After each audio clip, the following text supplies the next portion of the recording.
Bismillahirrahmanirrahim. Kaum muslimin, jamaah salat subuh Masjid Akhir Khair, semoga senantiasa diberkahi Allah Subhanahu wa taala dan senantiasa dijaga Allah Subhanahu wa taala dari berbagai macam keburukan. Assalamualaikum warahmatullahi wabarakatuh. Alhamdulillah, nahmaduhu wa nasta'inuhu wa nastaghfiruhu wa natubu ilaih. Wa na'udzu billahi min shururi anfusina wa sayyi'ati a'malina. Man yahdihillahu fala mudilla lahu wa man yudlil fala hadiya lahu. Asyhadu an la ilaha illallah wahdahu la syarika lahu wa asyhadu anna nabiyyana Muhammadan abduhu wa rasuluh. Allahumma shalli wa sallim wa barik ala nabiyyina wa habibina wa rasulina Muhammadin wa ala alihi wa ashabihi ajma'in wa man tabi'ahum bi ihsan. Allahumma faqihna fid din ya rabbal alamin. Allahumma inna nas'aluka 'ilman nafi'an wa rizqan thayyiban wa 'amalan mutaqabbalan. Allahumma anfa'na bima 'allamtana. Allahumma 'allimna ma yanfa'una. Allahumma zidna ilman ya karim. Senantiasa kita bersyukur kepada Allah, alhamdulillah, pada detik ini, pada kesempatan kali ini kita sama-sama melaksanakan perintah Allah yang sangat mulia, yang sangat agung, yaitu salah satu rukun Islam, salah satu fondasi Islam, yaitu as-shalah. Dan alhamdulillah Allah mudahkan kita semua setelah kita diberi rezeki yang sangat besar, rezeki yang sangat mulia, yaitu al-iman wal Islam.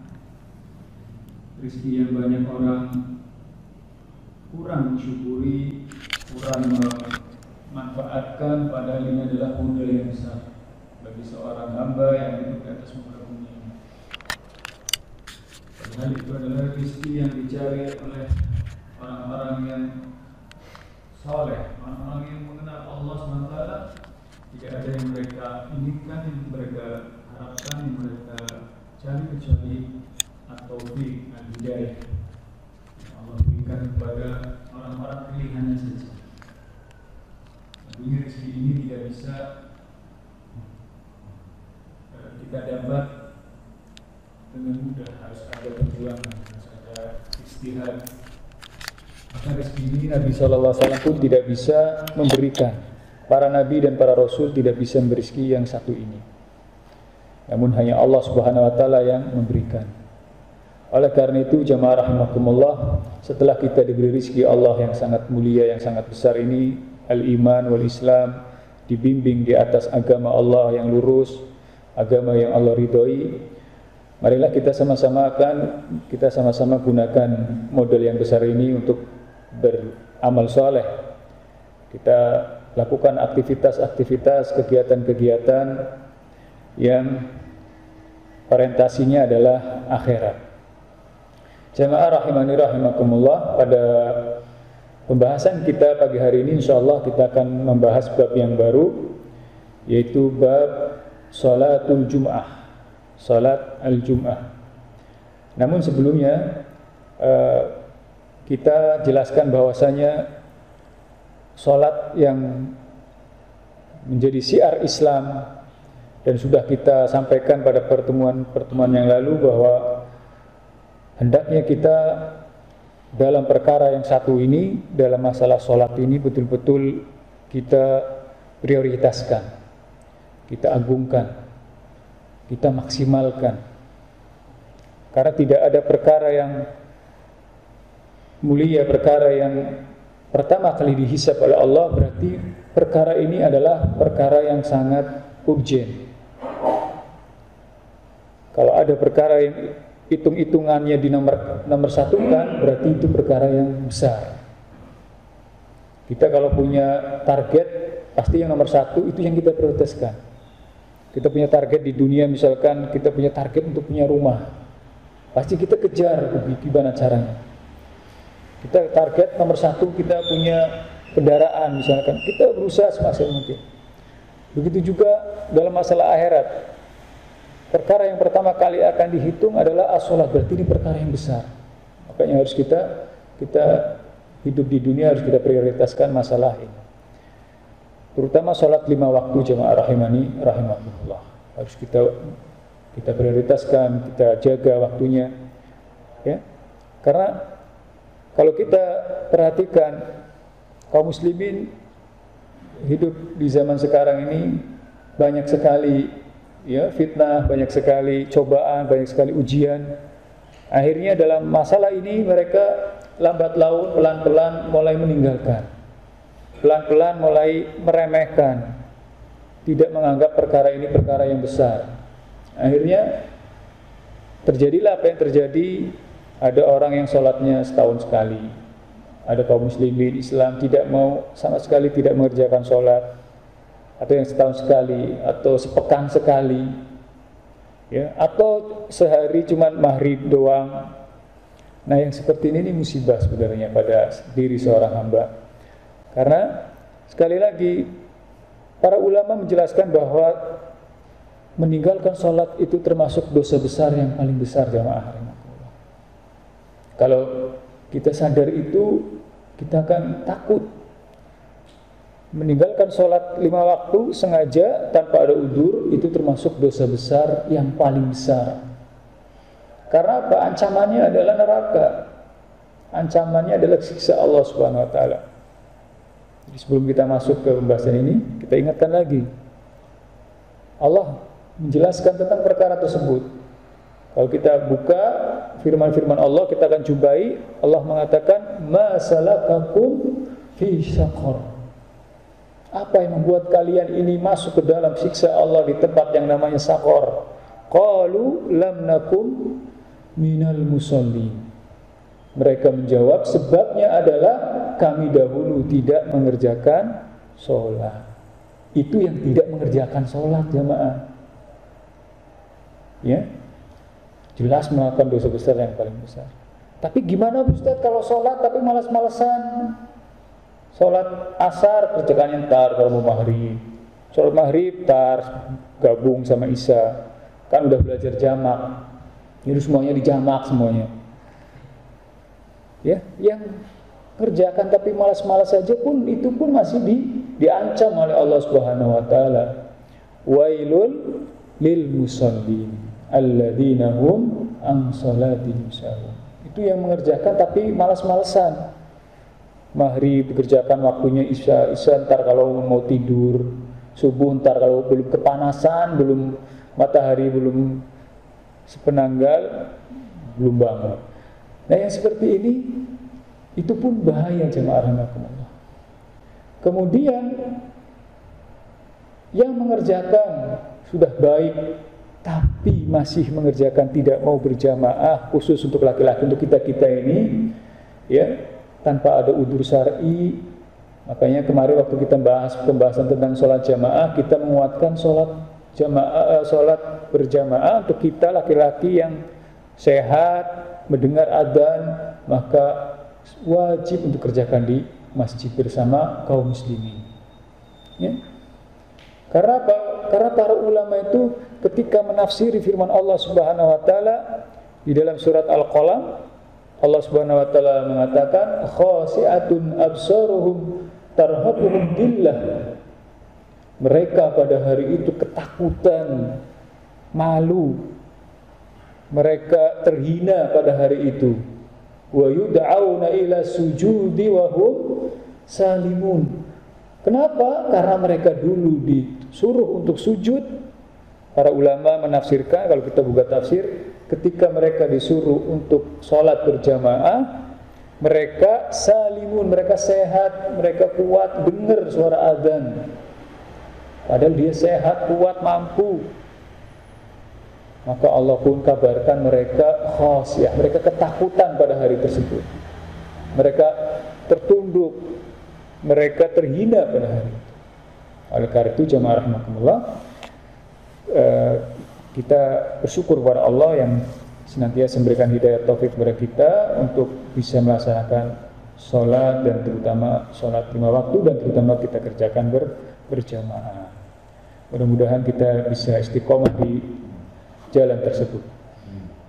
Jamaah rahimani rahimakumullah, kita akan masuk pembahasan tentang sholatul Jumu'ah. Salatul Jum'ah. Dahulu sebelum datangnya Islam, nggak ada istilah namanya Jum'ah. Tapi kalau Khamis, As-Sabt ada. Istilahnya dulu namanya Yaumul Arubah. Yaumul Arubah. Kemudian datanglah Islam, dirubah namanya Yaumul Jum'ah. Artinya Yaumul Al-Jam', dikumpulkan. Karena hari itu ngumpul orang-orang Islam, laki-laki yang balik, yang mukim, ya, merdeka, sehat, mereka berkumpul di satu tempat yang namanya Masjid Jami. Dan hari ini adalah hari yang mulia, jamaah rahimani rahimakumullah. Hari khusus umat Islam. Karena kalau umat terdahulu itu hari khusus istimewanya bukan di hari Arubah, bukan hari Jumat, yaitu di hari Sabtu kalau untuk Yahudi, Ahad atau Minggu untuk Nasara. Namun Allah memilih umat Islam satu hari namanya hari Jumat. Nah, itulah mengapa kita ketika hari Jumat datang, hendaknya kita ikut mengagungkan hari tersebut. Ya, kita bedakan, kalau bahasa kita ya kayak Id gitu lah ya. Kayak semacam hari raya kita, hari raya pekanan kita. Jadi kita berusaha untuk menjadikan hari Jumat itu hari yang spesial. Ya, walaupun kita setiap dalam sepekan sekali kita liburnya pas hari Sabtu, hari Ahad, tapi usahakan hari Jumat itu jadikan hari spesial kita, hari yang penting bagi kita. Walaupun masih berangkat kerja, walaupun masih aktivitas, ya, toko masih kita buka, kita masih, tapi jadikanlah hari itu hari spesial, hari yang spesial. Nabi SAW mengatakan, khairu yaumin tala'at alaihi samsu yaumul jum'ah. Hari terbaik dari matahari yang terbit. Kalau ada matahari terbit, hari yang terbaik itu matahari terbit pada hari Jumat. Kita hari ini matahari terbit nanti, tapi ini hari apa? Hari Sabtu. Seandainya ini hari Jumat, maka itulah matahari sebaik-baiknya matahari terbit. Yaumul Jum'ah. Yaumul Jum'ah fihi khuliqa Adam, karena pada hari tersebut dahulu pada hari tersebut Allah Subhanahu wa taala menciptakan Adam. Wa udkhilal jannah, kemudian pada hari tersebut juga Allah memasukkan Adam ke dalam surganya. Wa ukhrija minha, dan dikeluarkan dari surganya. Wala taqumus sa'atu illa fi yaumil Jum'ah, dan tidaklah hari kiamat terjadi kecuali pada hari Jumat. Dalam riwayat yang lain, ini tadi diriwayatkan oleh Imam Bukhari dan Imam Muslim. Dalam riwayat yang lain dari Imam Malik dalam kitab Al-Muwatta, wa fihi tiba alaih, pada hari sebutlah, pada hari Jumat pula Nabi Adam diterima taubatnya. Wa fihi mata, dan pada hari tersebutlah Nabi Adam pun wafat, meninggal. Wa ma min dabatin illa wa hiya musihhatun yaumal Jum'ah. Tidak ada binatang melata di atas muka bumi, tidak ada satupun kecuali ketika hari Jumat datang mereka itu syafaqan minas sa'ah, mereka khawatir ada satu saat pada hari Jumat tersebut kemudian terjadi hari kiamat. Jadi semua binatang melata ketika hari Jumat itu khawatir jangan-jangan ini terjadi hari kiamat nih. Illa al-jin wal ins, kecuali jin dan manusia, mereka tidak menyadari hal tersebut. Kemudian dalam riwayat yang lainnya Nabi SAW mengatakan, nahnul akhirun as-sabiquna yaumal qiyamah. Kami adalah umat yang terlahir datang, nabi-nabi yang terakhir, rasul-rasul yang terakhir, umatnya umat terakhir. Jadi nggak ada nabi lagi, nggak ada rasul lagi, ya.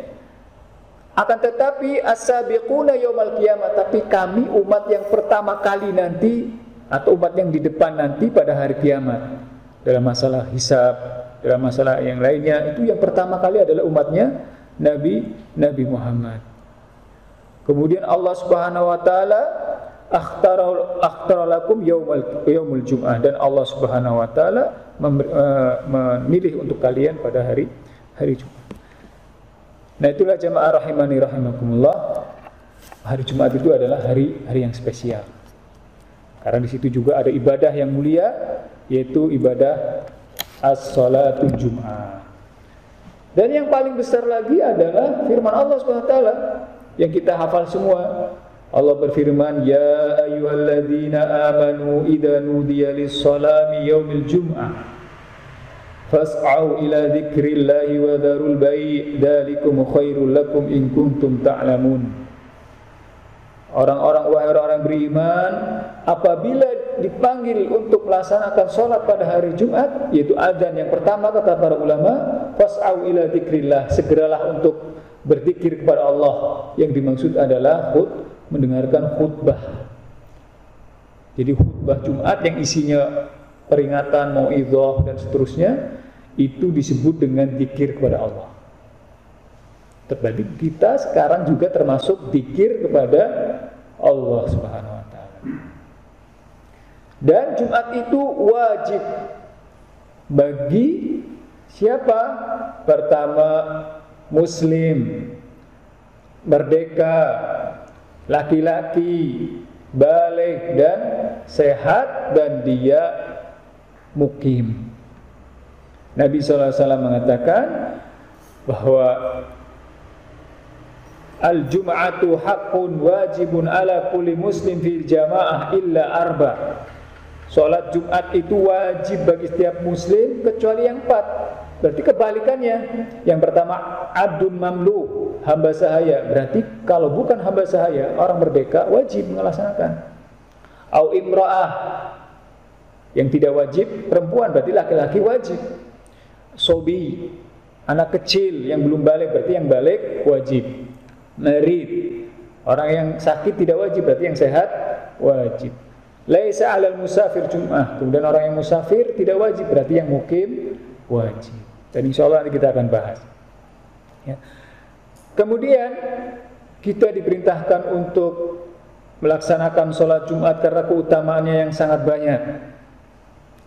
Nabi yang mulia sallallahu alaihi wasallam mengatakan, man iktasala summa atal jum'ah fa shallama qadaralah summa ansitu hatta yufragu min khutbatih summa yusalli ma'ah ghufira lahu ma baina wa bainal jum'al ukhra wa faddu salasati ayyam.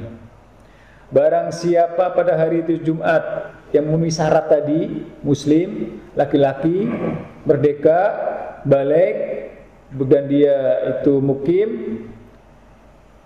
kemudian dia mandi sholat Jumat, mandi, ya, entah mandinya mandi sunnah, mandi niatnya mandi ghusl Jum'ah, atau mandi janabah, atau menggabungkan mandi janabah, niatnya digabung dengan sekalian mandi Jumat. Maka ketika sudah itu dia pun mendatangi sholat Jumat, kemudian datang ke masjid bersama kaum muslimin, dia sholat yang dia mampu, maksudnya sholat sebelum imam naik. Kemudian ketika imam khutbah dia mendengarkan dengan baik, dia pahami, maka setelah selesai Allah akan ampuni dosa-dosanya. Tentunya dosa-dosa kecil. Kalau dosa-dosa besar harus dengan taubat. Selain istighfar harus dengan taubat. Allah akan ampuni dosa-dosanya antara hari Jumat itu dengan hari Jumat berikutnya. Kemudian Nabi SAW mengatakan wa fadlu salasati ayyam, ditambah hari 3 hari berikutnya, Sabtu, Ahad, Senin, ditambah 3 hari berikutnya. Selama itu, selama hari Jumat kemarin, Sabtu, Ahad, Senin, Selasa, Rabu, Kamis, Jumat, Allah ampuni itu dosa-dosa kecilnya. Bukan berarti wah mumpung diampuni nih kita bebas sekarang. Kemudian tambah lagi Sabtu, Ahad, Senin, berarti 10 hari. 10 hari Allah ampuni dosa-dosanya. Dan di antara diampuni dosa-dosa, di antara alamat bahwasanya dosanya diampuni Allah, dia akan mudah melaksanakan ibadah-ibadah yang lain. Karena kaidahnya adalah hal jazaul ihsan illa ihsan. Orang yang berbuat baik akan dibalas dengan kebaikan. Orang yang sholat Jumat dengan keikhlasan karena Allah, mengikuti syariat, adab-adabnya dengan baik, Allah janjikan akan Allah ampuni. Di antara tandanya apa? Di antara hari-hari tersebut dia mudah beribadah. Dia mudah untuk melaksanakan kewajiban-kewajiban, untuk melaksanakan syariat-syariat Allah Subhanahu wa taala. Dalam riwayat yang lainnya, as-salatul khamsu wal jum'ah ilal jum'ah wa ramadan ilal ramadan mukaffiratun bainahun idza tunibal kabair. Salat 5 waktu dari subuh ke duhur, duhur ke asar, antara jarak-jarak itu, kemudian Jumat ini ke Jumat berikutnya, Ramadan ini ke Ramadan berikutnya, itu mukaffirat, menghapus dosa selama dia meninggalkan dosa-dosa besar. Loh, emang ada dosa besar? Banyak. Dosa besar itu banyak, jamaah rahimakumullah. Ya. Kalau kita buka kitabnya para ulama, contohnya kitab Al-Kabair, di sana sebutin ada 70. Banyak banget. 70. Siapa yang pernah lolos dari 70 itu? Wallahu a'lam, enggak ada kali ya. Oleh karena itu para ulama mengingatkan, jangan sampai kita lepas dari sholat Jumat. Ya, kecuali ada udzur tadi ya. Sehingga mereka membawakan dalil-dalil atau hadis-hadis Rasulullah SAW tentang orang-orang yang tidak melaksanakan sholat Jumat. Sholat Jumat dengan sholat duhur sama enggak jamaah? Tidak, nah, ya, ntar kita bahas. Kalau sholat, saya nggak mau sholat Jumat lah, mendingan sholat di rumah aja, sholat duhur, kan sama gitu. Nah itulah nanti masalahnya nanti akan melebar nanti ke hukum-hukum yang lain. Nah di sini Rasulullah SAW mengabarkan orang-orang la yantahiyanna aqwamun an wad'ihimul jum'at aw la yahtumunallahu ala qulubihim summa la yakunanna minal ghafilin. Mereka itu suatu kaum yang benar-benar masih meninggalkan sholat Jumat, benar-benar masih tetap meninggalkan sholat Jumat, Allah akan ancam hatinya, Allah akan tutup sehingga dia termasuk orang-orang yang terus lupa, lalai. Yang harusnya di dunia ngumpulin modal, malah dia lewat. Yang hari-harinya harusnya dia ngumpulin banyak bekal, malah dia lalai, lupa. Ya, kalau kita banyak kalau di masyarakat kita misalkan bagi-bagi sembako, gratisan, orang-orang pada ngambil, tapi dia lupa, lalai, ketiduran, ya nggak dapat apa-apa. Begitu juga orang yang meninggalkan Jumat terus-menerus, maka Allah akan tutup hatinya sehingga yang harusnya dunia ini menjadi ladang mencari pahala, malah dia kelupaan, bablas dia. Dalam riwayat yang lainnya, Nabi SAW mengatakan, laqad hamamtu an amira rajulan yusalli bin nas summa ahriku ala rijal yatakhallafuna 'anil jum'ah buyuta. Saya pengen banget nyuruh orang agar memandangkan adzan Jumat, kemudian ada yang khotib pelaksanaan sholat Jumat, kemudian saya ingin cari tuh yang enggak sholat Jumat siapa? Aku akan bakar rumah-rumah mereka, kata Nabi SAW. Itu berarti perkara yang besar, berarti perkara yang gede nih, gak main-main. Masalahnya perkaranya udah bakar-bakaran nih, bukan bakar ban, bakar rumah nih, ya, biar hangat sekalian.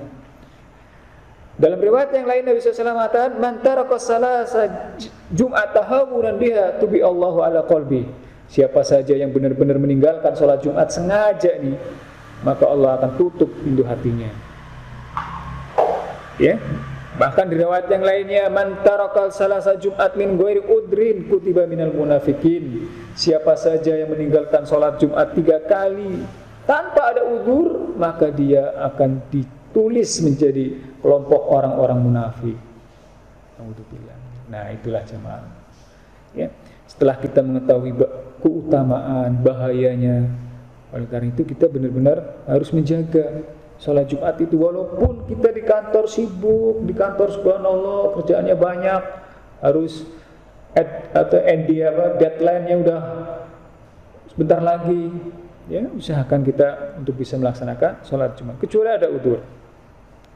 Adapun waktu sholat Jumat, jemaah rahimakumullah, waktunya adalah di waktu duhur. Ini madhab jumhur. Adapun madhab Hanabila, sholat Jumat itu sebelum duhur boleh. Jadi sebelum matahari tergelincir, khotib sudah naik, sudah khutbah sudah panjang, tapi setelah khotib mengatakan aqimus sholah, sudah masuk waktu duhur. Yang seperti itu boleh dalam madhab Hanabilah. Jadi khutbahnya sebelum matahari tergelincir tuh. Misalkan duhur jam 12, khutbahnya misalkan jam 11.45, khutbah duluan. Sampai 15 menit selesai, sudah masuk duhur, khutbahnya selesai, baru sholat Jumat. Yang seperti ini boleh dalam madhab Hanabilah. Namun madhab jumhur mengatakan khutbah maupun sholat, artinya masuk duhur itu waktu sholat Jumat itu ketika waktu duhur. Dan ini yang dipraktekkan di masyarakat kita, ya. Namun seandainya ada teman kita atau kita nih misalkan safar ke negeri orang, kemudian kok belum duhur tapi sudah naik mimbar nih khotib. Betul, karena ada riwayat yang menjelaskan demikian. Ya, jadi begitu. Kemudian rukun dari Jumat adalah yang pertama dari ada khutbah. Kemudian rukun dari khutbahnya, barangkali kita saking gak ada khotib, ditungguin lama, ternyata khotibnya gak datang-datang, ternyata khotibnya mampir atau salah alamat, nyari-nyari alamat gak ketahuan. Dan ini sering, subhanallah, sering sekali. Khotibnya jauh, pas datang ke masjid udah telat, akhirnya yaudah maju deh, akhirnya maju. Ingat ketika jadi khotib, para ulama menjelaskan, di antara Imam Nawawi dalam Al-Majmu' dan Imam Abu Suja dalam kitabnya Matan Al-Ghaid Takrib, ada rukun yang harus disampaikan oleh khotib. Yang pertama adalah hamdalah. Harus ada kalimat alhamdu. Ada itunya. Entah dalam bentuk isim maupun fi'il. Itu rukun khotib. Harus ada kalimat alhamdunya. Entah itu isim alhamdulillah atau fi'il hamidallah, ahmadullah. Tidak boleh diganti ashkurullah, ya, tidak boleh. Ya, jadi rukun yang pertama seorang khotib ketika sudah naik mimbar, dia harus ada hamdalahnya, ada ucapan hamdulillahnya. Baik dalam bentuk fi'il maupun isim. Jadi begitu. Yang kedua, as-shalah. Harus ada lafaz as-shalah. Artinya kalimat as-salatu wassalam ala rasulillahnya harus ada kalimat as-shalah. Baik dalam bentuk isim maupun fi'il. Alhamdulillah wassalatu wassalamu ala rasul. Itu sudah cukup yang demikian. Ini dua rukun ini harus kena. Atau dalam bentuk fi'il. Nahmadullah wa nusolli ala nabiyina Muhammad. Itu ya. Yang penting ada hamdu dan as-sholahnya. Kemudian yang ketiga rukunnya adalah qiraatul ayat. Harus ada ayat yang terbaca. Harus ada ayat yang dibaca. Misalkan kita naik mimbar saking ya misalnya nggak ada persiapan, akhirnya kita alhamdulillah wassalatu wassalamu ala rasulillah, a'udzubillahi minasyaitonirrajim, bismillahirrahmanirrahim, qul huwallahu ahad, Allahu samad, aqulu qouli hadza wastaghfirullahi wa lakum wa lisa'iril muslimin innahu ghafurur rahim. Naik lagi alhamdulillah wassalatu wassalamu ala rasulillah, a'udzubillahi minasyaitonirrajim, bismillahirrahmanirrahim, wal asri innal insana lafi khusri. Assalamualaikum turun subhanallah. Jadi saking gak siapnya. Tapi yang jelas rukun yang pertama alhamdulillahnya, as-sholahnya, baca, kemudian baca ayat. Cuman di sini khilaf ulama, ayatnya harus baca lengkap atau tidak. Di sini madhab Syafi'iyah mengatakan harus lengkap ayat. Nggak boleh kita membaca misalkan membaca ayat setengahnya. Ya ayuhan nasu taqu rabbakumul ladzi khalaq min nafsin wahidah. Kemudian kama qala ila akhiri ayah. Nah, jadi tidak dibenarkan menurut mazhab Syafi'iyah. Kemudian yang keempat rukunnya adalah wasiat taqwa. Mengingatkan untuk bertakwa kepada Allah. Maksudnya kata para ulama yang dimaksud takwa itu bukan kalimat usikum binafsi bitaqwallah. Bukan hanya itu, tapi ada kalimat yang mengajak kepada ketakwaan kepada Allah Subhanahu wa taala. Mengajak agar bertakwa. Misalkan kalimat takwa, misalkan jauhilah syirik, tegakkanlah tauhid misalkan. Ya. Belajarlah Al-Quran, pelajari Al-Quran tafsirnya. Ini kan mengajak ke takwa. Tegakkanlah sholat, tunaikanlah zakat. Yang penting ada kalimat mengajak kepada at-taqwa. Karena takwa itu kan mengajak kepada yang ma'ruf, kepada perintah Allah dan meninggalkan larangan. Kemudian yang terakhir, ad-du'a lil mu'minin, dan ada doa kepada orang-orang yang beriman. Ini 5 rukun yang dijelaskan oleh mazhab Syafi'iyah. Jadi 5 yang pertama ada hamdalahnya, ada as-sholahnya, ada ayat yang dibaca, ada nasihat takwanya, ada doanya untuk kaum mukminin. Jadi insya Allah bisa nih Pak Salim semuanya di sini jadi khotib ntar ya, gak usah ngundang-undang lagi, ya naik mimbar. Alhamdulillah wassalatu wassalamu ala rasulillah. Bismillahirrahmanirrahim. Qul huwallahu ahad.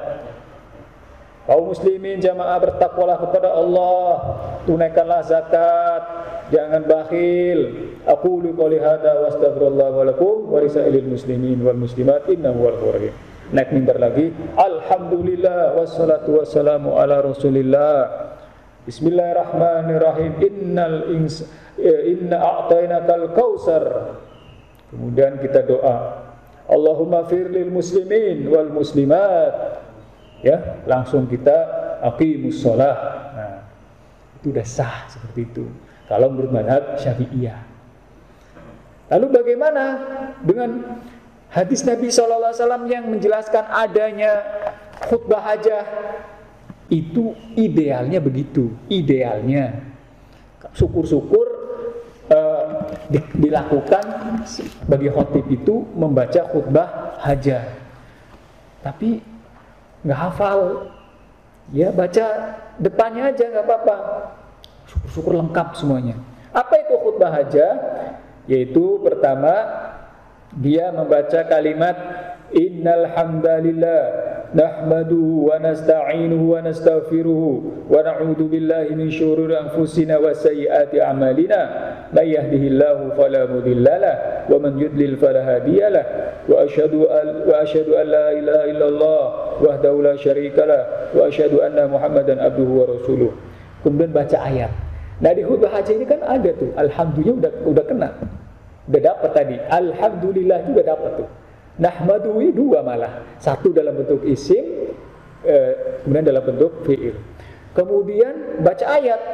Ya ayyuhalladzina amanu taqullaha haqqa tuqatih wa la tamutunna illa wa antum muslimun. Udah pas lengkap. Itu 1 ayat tuh lengkap. Ayat surah Al-Imran ayat 102. Ya, kemudian baca ayat lagi kalau khutbah hajahnya lengkap ya. Baca ayat lagi ya ayuhan nasu taqu rabbakumul ladzi khalaqakum min nafsin wahidah wa khalaqa minha zawjaha wa batha minhuma rijalan katsiran wa nisaa wattaqullaha alladzi tasaaluna bihi wal arham innallaha kana 'alaikum raqiba. Itu lengkap surat An-Nisa ayat 1. Kalau kurang lengkap lagi baca lagi ya ayyuhalladzina amanu taqullaha wa qulu qawlan sadida yuslih lakum a'malakum wa yaghfir lakum dzunubakum wa may yuti'illah wa rasulahu faqad faza fawzan 'azima. Ini juga lengkap. Surat Al-Ahzab ayat 70 sampai 71. Kemudian amma ba'du fa inna asdaqal hadisi kitabullah wa khairal hadi hadi Muhammad wa syarrul umuri muhdatsatuha wa kullu muhdatsatin bid'ah wa kullu bid'atin dhalalah wa kullu dhalalatin finnar. Insyaallah kalau pakai khutbah hajah begini pasti dianggap khotibnya Wahabi. Khotibnya Wahab. Subhanallah. Padahal udah lengkap. Mazhab Syafi'iyah itu sebenarnya mereka itu ikhtisar, meringkas dari khutbah-khutbah Nabi. Ternyata rukunnya yang penting ada hamdalahnya, ada sholatnya, ada kalimat as-sholat, adapun as-salamnya itu mereka mustahab. Kemudian ada ayatnya, ada wasiat takwanya, dan ada doa istighfar untuk kaum muslimin. Karena untuk khutbah hajah yang tadi disampaikan, ini Nabi SAW tidak terus menerus. Para ulama tidak terus menerus. Terkadang, tapi sering menggunakan ini, sering menggunakan khutbah, memulai khutbahnya dengan kalimat yang tadi disampaikan ini. Jadi ketika khotib sudah muni rukun, sah, walaupun cuma berapa menit. Ya, makanya tadi saya sampaikan, nanti DKM milih deh khotib cadangan di sini. Siap-siap nih jadi khotib cadangan. Dan sering sekali subhanallah ya, kita kadang ngurus masjid, khotibnya udah diundang, ternyata satu kena macet, dua mampir, maksudnya mampir ke bengkel, motornya rusak, tiga salah alamat, tuh kadang sering banget. Akhirnya pas datang udah lewat 10 menit, jamaahnya udah tengok-tengok kiri kanan, ya udah akhirnya sebisanya naik yang ada di situ. Yang penting rukunnya kena. Kemudian bagi makmum maka bagi mereka adalah mendengarkan khotib ketika sedang khutbah. Nabi SAW mengatakan, idza qulta li sahibika yaumul jum'ah ansit wal imam yakhutub faqad laghaita. Kalau seandainya Anda mengatakan kepada teman yang kiri, yang kanan, depan atau samping atau belakang, udah diam, khotib sedang lagi ngomong, lagi khutbah, maka kita melakukan hal-hal yang sia-sia, kita salah, ya. Lalu gimana? Ya udah plototin aja. Jadi yang penting kita jangan berbicara, harus kita dengarkan dengan baik-baik. Lalu bagaimana dengan orang-orang yang ketika sholat Jumat, kemudian ada orang sholat Jumat kemudian dia terlambat? Maka batasannya adalah ketika dia menjumpai rakaat imam. Sholat Jumat itu kan 2 rakaat. Dia terlambat, misalkan dia mampir, ternyata masuk masjid, khutib sudah turun, dia sudah baca Al-Fatihah, ternyata udah rakaat kedua. Kalau imamnya ruku dan dia dapat ruku tersebut, maka dia ikut sholat Jumat. Berarti dia nanti sholat 2 rakaat. Tapi ketika imamnya sudah lewat dari ruku, udah berdiri, maka dia nggak dapat sholat Jumat. Berarti dia harus sholat duhur. Nabi SAW mengatakan, man adraka rak'ah minal jum'ah faqad adraka sholah. Barang siapa yang menjumpai mendapati rakaat dalam sholat Jumat, maka dia ikut sholat Jumat. Lalu bagaimana dengan sholat Jumat sebelum dan sesudahnya? Hukum asalnya, kembali ke hadis yang tadi, ketika kita datang ke masjid, maka kita disunahkan untuk memperbanyak sholat. Nabi SAW mengatakan, man iktasala yaumul jum'ah summa atal jum'ah fa shalla qudiralah. Barang siapa yang mandi sunnah Jumat, mandi sunnah hari Jumat, kemudian datang ke masjid, maka dia sholat terus sesuai apa yang dia mampu. Tapi kalau khotib sudah naik, maka hentikanlah sholat. Ya. Makanya para ulama menjelaskan bahwasanya tidak disyariatkannya sholat qobliyah Jumat. Yang benar adalah sholat ketika datang ke masjid, berarti sholat tahiyatul masjid dulu, kemudian sholat sunnah mutlak sampai khotib naik mimbar. Ya, seperti itu. Adapun setelah sholat Jumat, maka di sana memang ada sholat pengikut dari sholat Jumat tersebut. Di antaranya adalah hadis Nabi SAW, idza shalla ahadukum jum'ah falyusalli ba'daha arba'an. Apabila kalian selesai sholat Jumat, maka sholatlah 4 rakaat dengan 2 kali salam. Dalam riwayat yang lainnya, rak'ataini fi bait, 2 rakaat dan dikerjakan di rumah. Nah, jadi jamaah rahmanirrahim, adab-adab hari Jumat. Adab-adab hari Jumat. Yang pertama adalah al-iktsaru minas salati wassalam ala nabi sallallahu. hari Jumat itu diperbanyak untuk bersolawat kepada Nabi SAW, memperbanyak solawat. Ya, banyak mengucapkan Allahumma sholli ala Nabi Muhammad, atau dengan lengkap Allahumma sholli wa sallim ala Nabi Muhammad, atau yang lebih lengkap lagi Allahumma sholli ala Nabi Muhammad wa ala Nabi Muhammad kama shallaita ala Nabi Ibrahim, yang lengkap, atau yang kita bisa aja sallallahu alaihi wasallam ala Nabi Muhammad. Yang penting banyak bersolawat. Nabi SAW mengatakan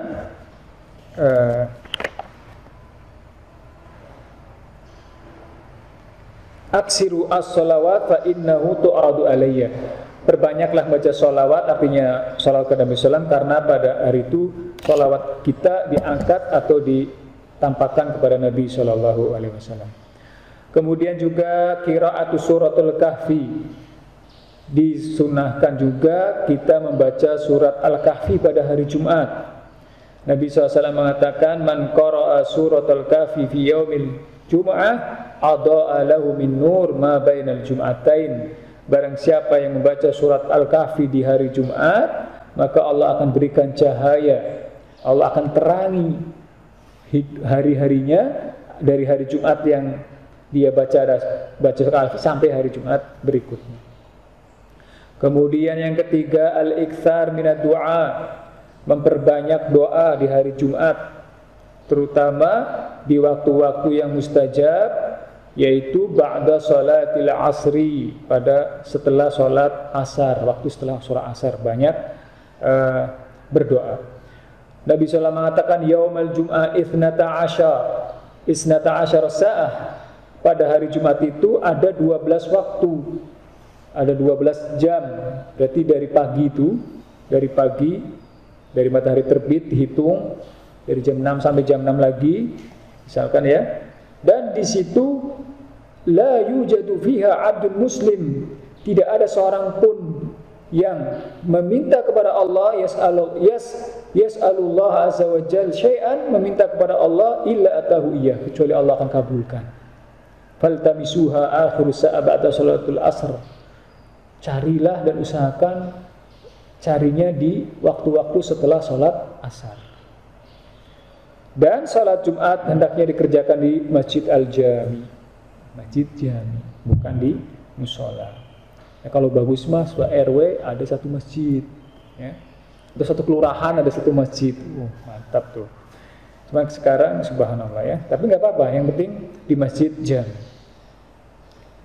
Bagaimana ketika sholat hari Jumat bersamaan dengan hari Id? Maka di situ ada rukhsah, orang-orang yang telah sholat Jumat atau orang-orang yang telah sholat Id, dia bisa tidak ikut sholat Jumat. Namun bagi mereka imam, orang-orang yang menjadi panutan, hendaknya mereka ikut melaksanakan sholat Jumat. Ya, berdasarkan Nabi SAW, qad istama fi yaumikum hada idan, sungguh telah tergabung pada hari ini, hari Jumat dan Id, ada Idul Fitri atau Idul Adha. Faman syaa azzahu, barang siapa silahkan mengerjakan sholat Jumat. Adapun saya, kata Nabi sallallahu, mujammi'un, saya menggabung antara sholat Id dan sholat Jumat. Jadi boleh digabung dan boleh tidak. Wallahu taala a'lam bishawab. Sampai di sini. Silahkan kalau ada pertanyaan jemaah rahimani rahimakumullah. Kita mengenai khotib atau sebagian yang seperti berpakaian yang rapi dan yang lainnya, termasuk orang yang melakukan itu sebenarnya dia belum pantas untuk menjadi khotib, untuk memberikan nasihat. Itu kan berhubung dengan PKN sendiri. Bagaimana supaya dan kita merasa dia sendiri belum bisa melakukan, tapi dia sudah menasihati. Apakah itu suatu ininya? Bagaimana sebaiknya gitu? Yang jelas di antara sunnah-sunnah di hari Jumat juga dan secara umum untuk berpakaian yang terbaik. Untuk berpakaian yang terbaik. Pakaian yang terbaik kita apa, kata Nabi SAW? Pakaian terbaik kita adalah pakaian yang berwarna putih. Nabi mengatakan iltamisu al-bayat fa inna khairu siyabikum. Pakailah pakaian yang terbaik di kalian, yaitu pakaian yang berwarna putih, karena itulah sebaik-baiknya pakaian. Kalau ada orang di hari Jumat, walaupun dia orang awam, orang yang Masya Allah, misalkan ya baru tobat, baru belajar, kemudian dia mengamalkan itu, ya dia dapat pahala besar. Ya, nggak apa-apa. Datang ke sholat Jumat, dia pakai gamis, pakai ya artinya pakai pakaian putih, dah koko atau adat kita. Kemudian dia di depan. Ternyata khotibnya nggak datang, dia suruh maju. Ya Allah, musibah. Ya artinya yang penting dia mengamalkan sunnah yang mulia, berpakaian terbaik, pakai pakaian putih, walaupun dia orang awam nggak apa-apa, nggak masalah. Pakai wangi-wangian, ya luar biasa, pakai wangi-wangian. Aku misalkan, ya pakaian yang pokoknya menunjukkan ketakwaan lah, menunjukkan syiar Islam, jadi nggak masalah, ya, nggak apa-apa. Dia bisa berpakaian seperti itu. Dari satu sisi dia dapat pahala itu tadi, berpakaian yang baiknya, karena Allah memang maha indah, mencintai keindahan. Innallaha jamil yuhibbu jamal, walaupun dia masih awam. Ya. Tapi kalau dia misalkan nggak mampu khotib, ya jangan jadi khotib. Ya. Nanti berdiri doang di atas. Mulai-mulai dia bingung ternyata. Dan ini banyak kejadian. Beda antara kita bicara di depan dalam kondisi bukan khotib dan sedang jadi khotib itu beda rasanya. Apalagi yang baru bisa gemeter tuh kaki. Dan ini pernah kita rasakan awal-awal jadi khotib dulu, ya, ketika 5 tahun yang lalu pertama khotib jadi khotib Idul Adha. Harusnya kan belajar dulu ya, yang kecil-kecil dulu. Khotib yang aslinya nggak datang, qadarullah, ditunggu-tunggu datang.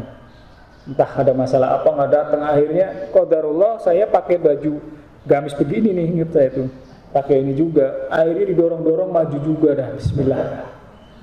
Baru mengucapkan alhamdulillah, udah kakinya kayaknya terbang kemana-mana. Nggak bisa ngomong-ngomong, mau ngomong aja berat banget, ya, seperti orang kaku lidahnya. Jadi memang harus latihan, betul, harus latihan. Makanya benar juga kalau ada lembaga-lembaga yang diklat jadi imam, diklat khotib, itu memang harus begitu, ya, dilatih.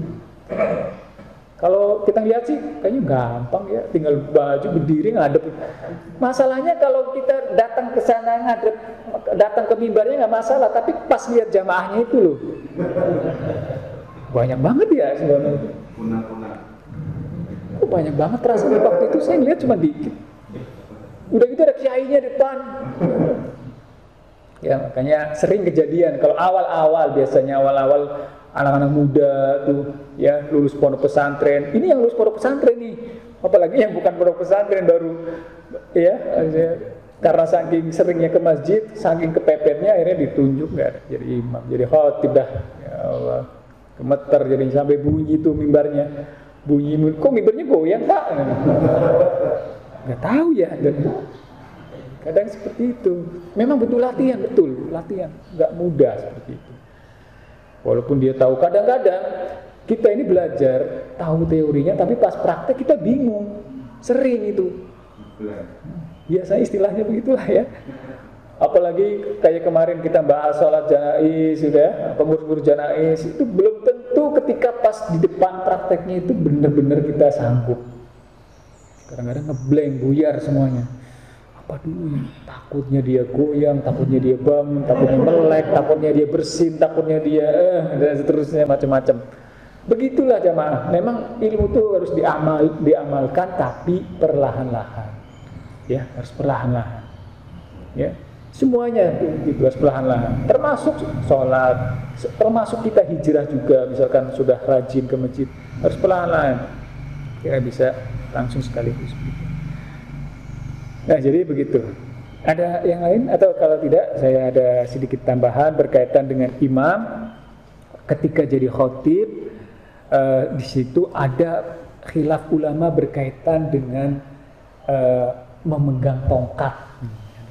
Karena ini pengalaman juga, gara-gara memegang tongkat dianggap sholatnya nggak sah. Padahal waktu itu kita juga nggak tahu sebenarnya perasaan kalau saya baca hadis, baca perasaan nggak ketemu gitu. Ternyata mereka berdalil dengan salah satu riwayat yang di sana diriwayatkan oleh Abdullah bin Jabir bahwa Nabi SAW ketika mau khutbah, beliau waktu itu membawa pedang. Bawa pedang. Jadi naik ke mimbar, beliau di tangan kirinya megang pedang. Kemudian di riwayat yang lainnya membawa kayu. Tapi riwayat itu hanya sekali atau 2 kali. Namun mereka berpegang teguh dengan riwayat tersebut, berarti kalau sholat Jumat khotib harus megang sesuatu. Ya saya pertanyaannya, ya udah Nabi megang pedang, ya ente megang pedang dong. Pakai pedang apa coba? Ya. Akhirnya mereka kiaskan dengan membawa kayu, tongkat. Nah, artinya sebenarnya nggak ada yang salah dalam hal ini. Silakan saja, silakan berpegang dengan hadis tersebut. Kalau seandainya imam kemudian di mimbar disediakan, ya pegang aja nggak apa-apa. Kita nggak usah mengingkari. Oh ini nggak sunnah ini. Atau yang megang, yang tidak megang, itu nggak sah, itu nggak megang tongkat, ini salah juga. Ternyata dua-duanya dibenarkan.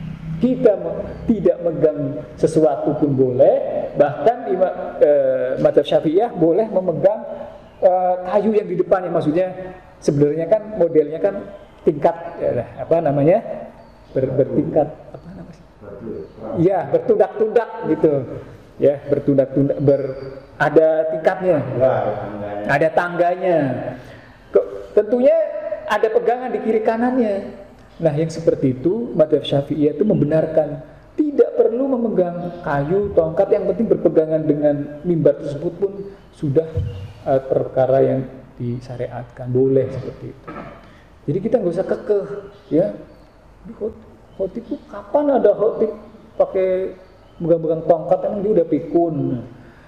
Jangan salah, memang ada riwayat yang begitu membenarkan. Atau juga yang biasa pakai tongkat, wah dia nggak sah tuh, khotibnya nggak megang tongkat.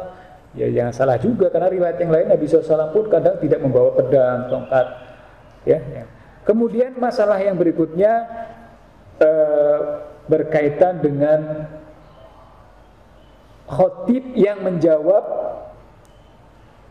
pertanyaan dari jamaah, atau khotib berbicara di luar tema. Lalu bagaimana yang demikian? Maka madhab jumhur itu ajazahu dzalik, membenarkan. Kalau ada khotib lagi khutbah, kemudian kita khutbahnya masalah sholat, bla bla bla, ternyata keluar tema, itu mohon yang di depan maju ke depan, Pak, yang di depan. Itu dibenarkan dalam madhab jumhur, itu dibenarkan, boleh.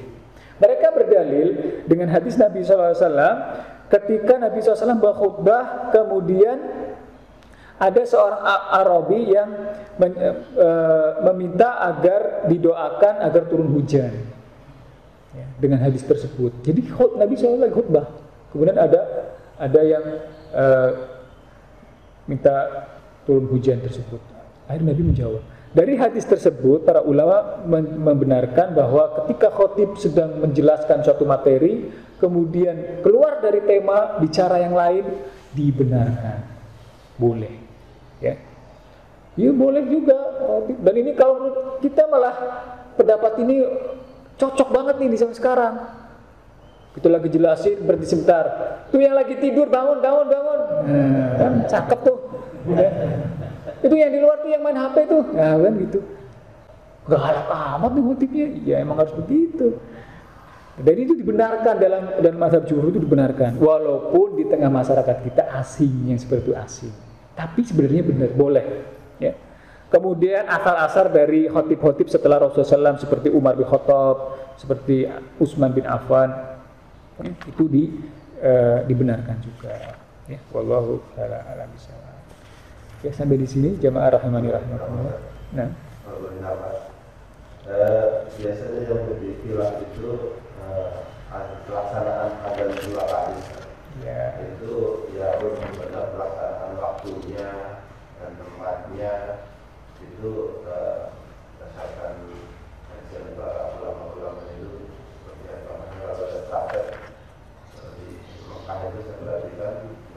juga dengan kita azan 2 kali itu azan pertama, kemudian ya mungkin 10 menit, kemudian azan kedua kita. Iya. Di riwayat yang masuk juga dulu azan pertama itu pasar dan itu waktunya mungkin kalau pergerakan juga dari 1 jam sebelum masuk waktu itu. Iya. Iya, alhamdulillah, syukran jazakumullah khair. Dan ini melengkapi bahwa tadi pembahasan tentang sholat sunnah sebelum Jumat dan kemudian azan. Yang rajih adalah, dan ini pendapat sebagian besar ulama, bahwa azan sholat Jumat itu dilakukan di zaman Rasulullah SAW, Abu Bakar, Umar itu 1 kali. Jadi azan yang mereka lakukan itu 1 kali. Rasulullah SAW mengumandangkan azan, kemudian naik mulai khutbah itu 1 kali aja. Kemudian datang di zaman Utsman bin Affan, qad ittasa'atil mudun, karena waktu itu sudah tersebarnya wilayah pun sudah semakin luas, wa kasratul rijal, dan masyarakat semakin banyak, wa adzana fi aswaqihim, dan mereka pun adzan di pasar-pasar mereka. Maksudnya sebelum waktu duhur, sebelum waktu Jumat, mereka udah adzan, memanggil untuk siap-siap sholat Jumat. Dan itu jaraknya panjang. Setelah mereka sudah siap-siap, barulah mereka datang ke masjid, kemudian mengumandangkan waktu azan. Itu yang dilakukan oleh generasi Utsman bin Affan. Itu karena ada ilah, ada sebab. Sebabnya apa?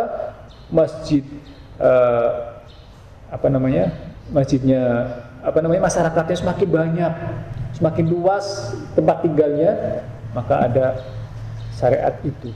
Dan sunnahnya Utsman bin Affan termasuk sunnahnya Rasul Sallallahu Alaihi Wasallam. Karena Rasulullah SAW mengatakan, alaikum bisunnati wa sunnati khulafair rasyidin. Kalau seandainya ada 2 kali diterapkan, ya silahkan saja. Tapi jaraknya harus panjang, jaraknya jauh. Adzan pertama kita kumandangkan agar orang-orang ingat, ini sholat Jumat ini udah masuk, ini sholat Jumat sudah memulai. Kita tunggu, misal kalau di Timur Tengah biasanya 30 menit ya, 20 menit atau 30 menit. Kemudian baru imam naik mimbar, baru adzan. Ya, jadi seperti itu. Tapi kalau sekarang ilahnya enggak, ilahnya apa? Sekarang ketika waktu sudah diumumkan, loudspeaker sudah kedengaran kemana-mana. Maka yang seperti itu, sebagaimana dikatakan oleh Imam Syafi'i rahimahullah ta'ala, ana uhibbu al-adana fi zaman Nabi SAW. Saya lebih mencintai adzan di zaman Nabi SAW. Yaitu pertama, sekali saja. Ketika imam naik mimbar, baru adzan. Ya, seperti itu ya. Wallahu ta'ala a'lam bishawab. Terkait larangan untuk melangkahi leher, katakan ini larangan mutlak atau bisa dilihat situasi kadang-kadang kita suka malu-malu duduk di depan sehingga belakangan ini memanfaatkan sholat jauh di depan sehingga pasti melangkahi atau menjalani dari sholat jauh tidak ada juga. Nah, iya, untuk larangan tersebut yang rajih, dan ini madhab Syafi'iyah dan ulama yang lainnya, bahwasanya itu sifatnya makruh. Sifatnya makruh, bukan tahrim, bukan haram, tapi makruh. Kita melewati orang, pundak-pundak orang, itu makruh menurut mereka. Iya, jangan lewat misalkan, ya kadang-kadang salahnya juga dikosongin juga depan orang, saking tawadunya, saking isarnya, mendingan saya di belakang aja lah. Atau kemungkinan yang kedua, takut dijadikan imam badal gitu ya, atau khatib badal, kan ngeri juga. Dengan saya di belakang, ngumpet, cocok banget kalau di belakang tiang tuh, gak kelihatan. Jadi yang benar itu ke depan, ke saf awal, yang benar itu aslinya. Karena Nabi SAW memerintahkan agar saf yang pertama dilengkapi, bahkan seutama-utamanya saf adalah yang paling depan. Tapi masyarakat kita kan enggak, sengaja berangkatnya sengaja dibikin telat. Padahal sudah dikasih tahu sama Nabi SAW, yang datang pertama dapat unta harganya mahal loh, nggak mau juga. Habisnya nggak lihat, udah gitu dapat kedua, dapat apa lagi, dapat sapi, dapat ini. Aduh, enggak lah kayak itu mah enggak, saya nggak doyan, Ustaz, maunya belakang baik. Ayah nih, kita nih kayak gitu. Iya, maunya telur aja, doyan amat sama telur. Kadang-kadang telur juga kadang nggak mau. Jadi subhanallah, ini musibah sebenarnya. Tapi seandainya tetap begitu, seandainya nih, subhanallah saya udah telat, akhirnya dia maju ke depan, lewatin nih punya orang, tapi dengan adab ya, jangan main tendang-tendang baik, kiri kanan saya ikut nanti berantem aja. Jadi ya maju ke depan dengan lewat di pundak-pundak seseorang, kalau saudara-saudara kita, itu hukumnya makruh menurut mazhab Syafi'iyah dan mazhab yang lainnya. Tidak sampai ke haram, tidak sampai keharaman, ya. Allahu ta'ala. Baik, kita coba sampai sini dan selesai pembahasan untuk sholat Jumat. Alhamdulillahirabbil alamin. Mudah-mudahan pertemuan yang datang kita bisa membahas pembahasan yang lainnya, dan semoga Allah senantiasa memberikan hidayah taufik pada kita, memberikan istiqomah pada kita, dan menerima amal-amal soleh kita dan mengampuni dosa-dosa kita. Kita tutup dengan doa kafaratul majelis. Subhanakallahumma bihamdika asyhadu an la ilaha illa anta astaghfiruka wa atubu ilaik. Assalamualaikum warahmatullahi wabarakatuh.